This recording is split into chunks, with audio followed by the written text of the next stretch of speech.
hear us? Yay! Okay, well, I'm Kelly Perkins. I work with Dana here at the farm, but I'm a board member of SAVE, Sustainability and AV, and Dana has graciously joined us as well recently to be a part of SAVE. And I'm Dana Sanders-Nickel, as Kelly said, with the Farm AB. I'm actually based here locally in Colorado and very interested in sustainability and some of the impacts on the environment that we're going to be talking about. So we're going to throw a lot of obstacles, challenges, facts, and figures at you in the next half hour or so. Some are really depressing, some are eye-opening, but we're going to also show you some solutions, some tangible things that we can do as individuals, as businesses, and as an industry. To start, we're going to show you a video to give you a little bit of history of the 2030 Sustainable Development Goals and how they have embraced the business world globally, I think. Maybe. There we go. Is there audio?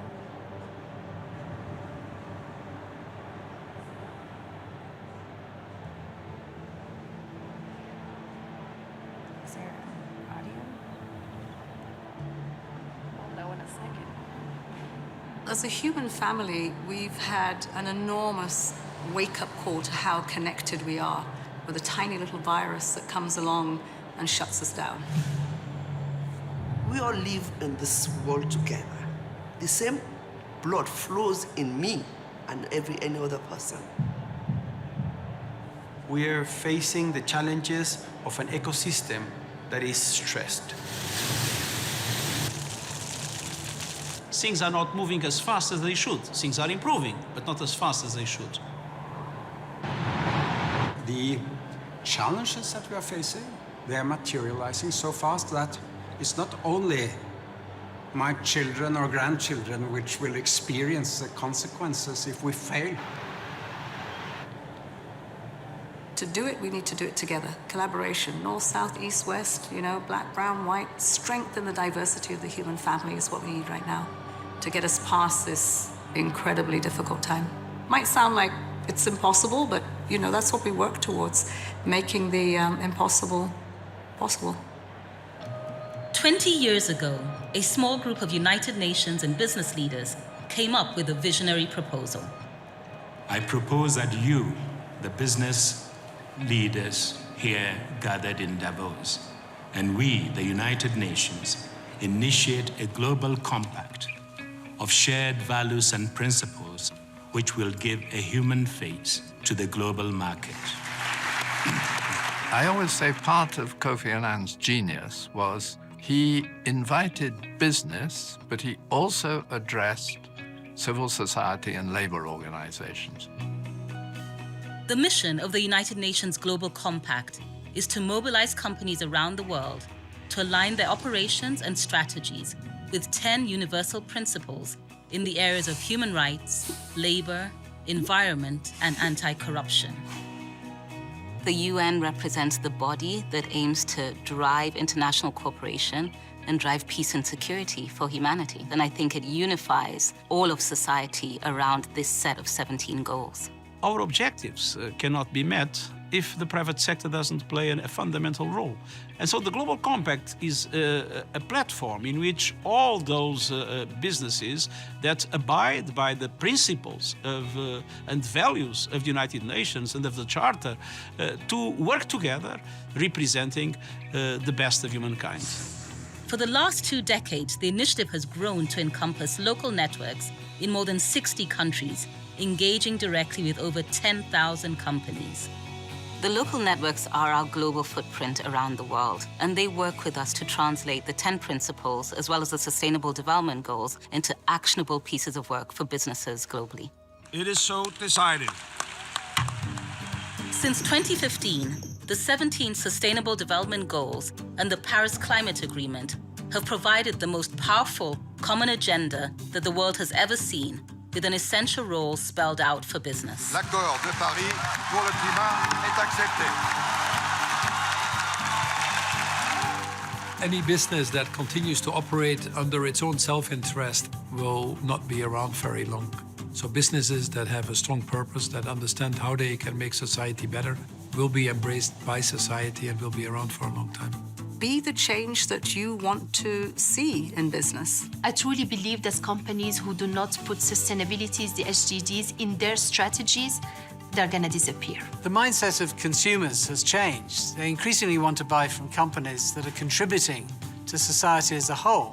Business must be part of the solution in when we address these big global problems. The focus has shifted to both the short term and the long term, both doing well and doing good, making profits and making a change. This is a reality of the world now. Leaders need to lead sustainably. The United Nations Global Compact is leading the transformation ahead, challenging companies to take more ambitious action on the Sustainable Development Goals. I think it's absolutely impossible to face the challenges of today, the very quick change that is happening, without having the youth leading the way and helping us define the right strategies, the right policies, the right approaches to address the global problems. The world is waking up, and change is coming whether you like it or not.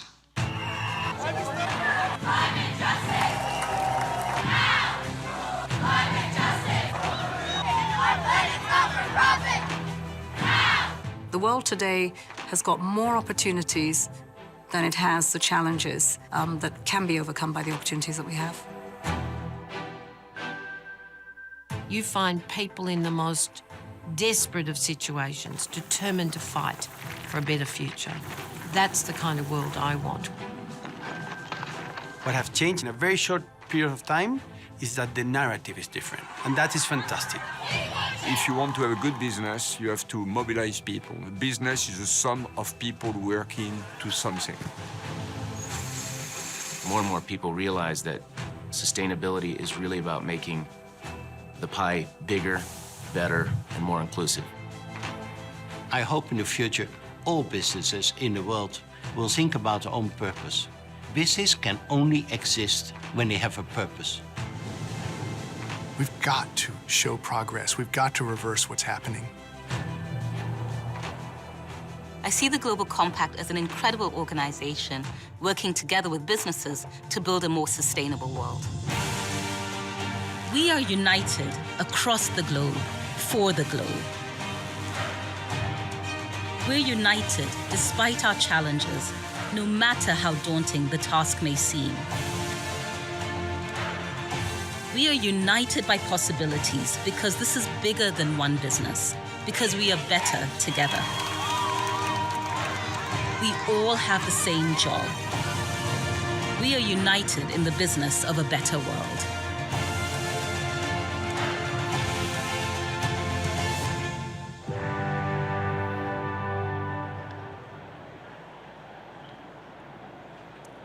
All right, thank you for sitting through our video. Just gives you a little bit of history of the 2030 Sustainable Development Goals and their relationships with businesses. You know, I think everybody in the past, even like year, has experienced, you know, extreme climate change, these weather events that keep happening. You keep seeing poverty and inequality. It seems to just grow and grow and grow. I mean, I moved to Dallas, Texas 3 years ago, and we had this thing called Snowmageddon, where we lost power for 5 days and had no cell service and had no idea what was going on in the world. So it isn't just affecting, you know, other countries that we never hear about. So according to NOAA, July of this year was the hottest month in 174 years. The Western US is entering its 22nd year of the longest mega drought in 1,200 years. And according to the recently published climate change report, human-induced climate change, including more frequent and intense extreme events, has caused widespread impacts to nature and us. So what is the role of our industry in solving the climate change crisis, or solving the climate crisis and achieving sustainable development? It's no secret that There's a rising demand for AV solutions. I mean, the pandemic made sure of it. Corporate, government, education, healthcare, video conferencing are all in higher demand than ever before. But the rapid pace of tech development has meant that products are being replaced in shorter and shorter cycles. And this has led both directly and indirectly to environmental consequences. And there's no process, system, or policy within the audiovisual industry to deal with where our equipment goes at the end of its life cycle. So what is the effect on the environment as the components pile up somewhere in landfills or dumps? Are there alternative materials that our manufacturers could be using that are more eco-friendly or could be recycled? And who's going to push for these changes if we don't have anything in place at this moment? So how much e-waste do you think North America and European countries generated in 2019? 500,000 tons, 5 million, 25 million, or 50 million tons? Any guesses? It's really depressing. It is really depressing. In 2020, the Center for Sustainable Development did a survey and found that in 2019 alone, over 50 million tons of e-waste were generated in North America and Europe. Not just consisting of products from our industry, but obviously mobile devices and computers and all kinds of other electronics. So it's a pretty massive problem that is growing significantly, roughly 20% in the past 5 years. A lot of manufacturers aren't creating products that are intended to last forever. Instead, they're engineered to, break down over time and eventually fail. And I'm sure a lot of us have found that it's a lot more cost-effective or just easier to take that old piece, throw it in a landfill instead of getting it repaired. I think a lot of integrators out there used to have service techs on staff that would fix things, old amplifiers, and just get things back in use. But we don't really do that so much anymore. We toss things, we put them in the landfills, and very few manufacturers are really implementing a circular design process to minimize the long-term impacts of the technology on our planet. So what percentage of used electronics do you think are recycled? 20%, 40%, 60, 70%? You got it. In 2019, less than 20% of e-waste and used electronics were formerly recycled. Not only is this really bad for the environment, it's awful for the communities where everything's disposed of. According to another 2019 UN report, e-waste contains harmful materials, including but not limited to mercury, lead, and cadmium. These things contaminate the soil, they seep into groundwater, and they really hurt the people living around these landfills and waste sites. And sadly, consumers were rarely given an opportunity to properly dispose of our electronics. I think this is something that our industry as a whole can get better at doing, and it's a big opportunity for us potentially. So one community that has severely been affected is Accra, Ghana in Western Europe. It's home to one of the largest e-waste landfills in the world. The UN estimates that the US and Western European countries ship roughly 50 million tons of waste and e-waste to this region every single year. There's thousands of people that live around this landfill site and thousands that actually work in it, trying to make a living extracting sellable parts and materials. They all suffer from a lot of different ailments, from just picking through the waste and getting hazardous chemicals on them, trying to extract the sellable parts. A lot of this also seeps into the groundwater, but the worst problem is the respiratory illnesses caused by the toxic air quality around them. In this picture, there's what we call a burner boy. So there's a lot of these kids, very young, that are just out there with no tools and no protective equipment, gathering up all kinds of cabling and trying to get circuit boards out of components by just breaking things. And then they pile everything up and they burn it. They have no protective gear. And obviously that's some pretty serious hazardous chemicals just that they're inhaling on a daily basis. but everybody around them is also breathing. China stopped accepting our ships of garbage and recyclables over 4 years ago, and it's really just a matter of time before other developing nations start following suit.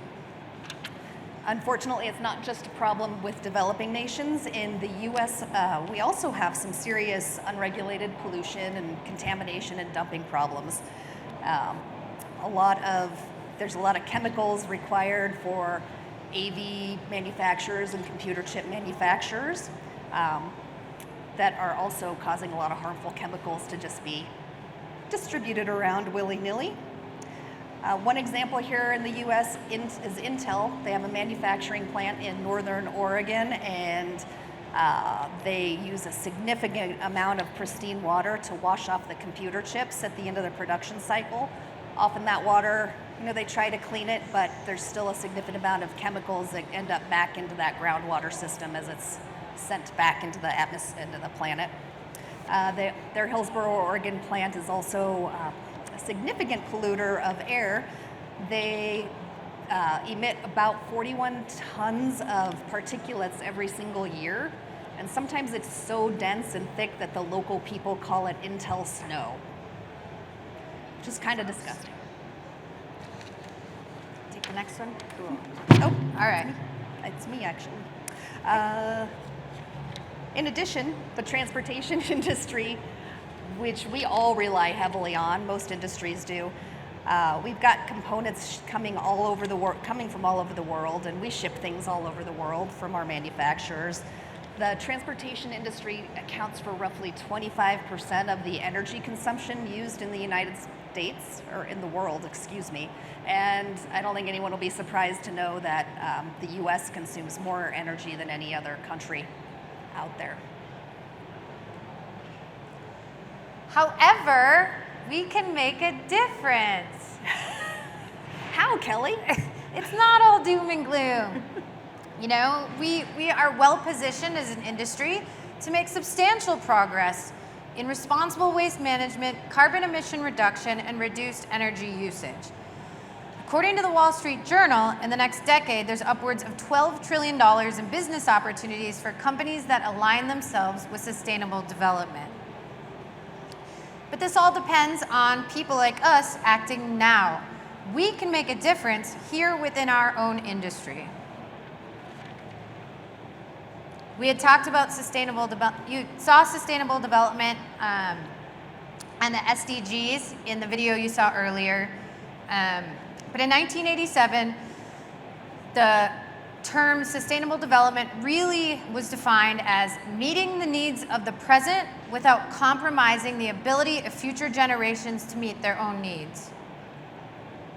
At the heart of this agenda are the 17 Sustainable Development Goals, which we had talked about earlier. But unfortunately, most Americans haven't heard of these goals. How many of you guys have heard of the Sustainable Development Goals previous to this or knowing me and Dana? That's Not okay. surprised. Most people in the U.S. haven't. We had a booth at Integrated Systems Europe this year, and I would say about 75% of the folks that stopped by have heard of this because Europe is taking steps and creating regulations and guidelines for sustainable development, but we haven't. Actually, we're the only member of the UN that has provided zero plans to the UN to actually make a difference. But the AV industry encompasses a vast range of businesses. We have integrators, we have consultants, we have manufacturers, we have programmers, we have technicians, and on and on and on. Our revenue is going to grow from $307 billion to $402 billion in 2028. So goal 12 of the SDGs focuses on responsible manufacturing, including reuse, repurposing, recycling, and reduction at every stage of a product life cycle. This begins with how materials are sourced by our manufacturers and concludes with how we dispose of products at the end of their useful life cycle. If we're able to create a circular economy in this industry, we could save upwards of 54 million tons of e-waste per year. And while this presents huge challenges for us, it's also a massive opportunity, as Kelly said. The waste generated in 2019 is valued at over $62 billion that we're just throwing away. A lot of our products and projects require a lot of different materials, and every time you open up say a projector or a flat panel display, you might find 2 or 3 different power cords or different adapters and miscellaneous cables just to accommodate all the different electrical outlets worldwide. 3 out of 4 of those devices are gonna just be tossed and end up in a landfill. For every million of products that are sold out there, there's roughly 3 million PVC coated adapters, cables, etc. that are just gonna become toxic waste in a landfill. And not to mention all the little plastic baggies and the boxes and the cable ties and styrofoam that's just gonna be disposed of. A lot of these power supplies and cables are coated with a polymethylene plastic that will actually never break down. It's just gonna sit in these landfills forever. So focusing on sustainability it's really important for the health of our planet, but it's also important for the health of our businesses and our employees, and it can really help us better position ourselves to address new market opportunities as our climate changes. So it's not enough to just endorse these goals, and it might not be enough to make internal changes within our own businesses, but it's a start. We're small, but we're getting bigger, with the help of raising awareness, bringing visibility to the Sustainable Development Goals. And we must act together. So what we're asking for, I guess, is leadership within our industry to steer us in the right direction. Because the solutions exist. There's already a blueprint with the Sustainable Development Goals that we can follow. So this is why we have launched SAVE. Sustainability and AV. What we're trying to do is provide a vehicle for our industry to take action. We want to partner with other organizations outside of our industry. We can only do this if we work together. So we've launched an educational program to raise awareness of the Sustainable Development Goals and really just create that bridge between the Sustainable Development Goals and our industry. So SAVE isn't just like this wishy-washy, we want to make the world a better place. We actually have created initiatives that are tangible. So the first one is Save a Second Life. Give your AV equipment a second life at the end of its first life. A lot of times we just kind of tell the integrator or the end user, okay, you have to deal with all the old stuff that we're replacing. That's not fair. Manufacturers should have some sort of responsibility with products that are getting torn out and new products that are getting put in. So SAVE has partnered with a network of volunteer nonprofit organizations across the country where we're hoping to create a pipeline with integration companies, end users, consultants, programmers, you get it, across the country where they can donate gear to these nonprofit organizations. We've also partnered with HETMA, the Higher Education Technology Alliance, and their network of community colleges and higher education universities across the country where if they get an upgrade, they can donate equipment that is still usable to maybe a community college or a school that doesn't have enough money to replace obsolete equipment. We've also developed a program called Save Certified, and we'll tell you a little bit more how to get involved with this if you're interested, but we're teaching organizations how to develop a few of their own sustainable development goals, things that are very easily achievable for your business and can help have a positive impact on everybody in your organization. And so we recently went through this certification at the Farm AV, and we came up with a couple of SDGs that were very realistic, and we set some attainable timelines to achieve these. One of them is finding a responsible e-waste recycling facility in the Pacific Northwest.